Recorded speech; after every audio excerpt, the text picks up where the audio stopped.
লেই এবং লাই এই দুইটা শব্দের মধ্যে কি পার্থক্য আছে তোমরা কি জানো? এই ভিডিওটি খুবই গুরুত্বপূর্ণ। যদি জানতে চাও অবশ্যই ভিডিওটি তোমাকে কন্টিনিউ করতে হবে, তোমাদেরকে ভিডিওটি মনোযোগ দিয়ে দেখতে হবে। দেখো, যে বললাম না লেই, লেই মানে হচ্ছে কি জানো? কাউকে দিয়ে কোনো কিছু রাখানো অথবা কাউকে শোয়ানো।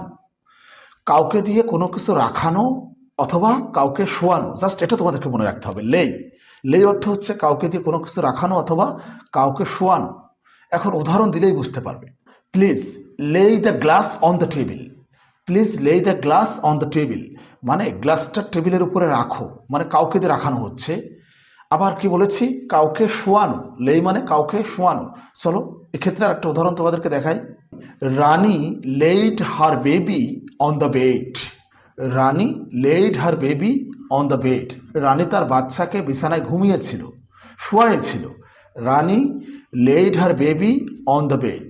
আমার মনে হয় বুঝতে পেরেছো। রানী তার বাচ্চাকে বিছানায় শোয়াইছিল, বা বিছানায় শোয়ায় না, মা সাধারণত বাচ্চাকে বিছানায় শোয়ায়।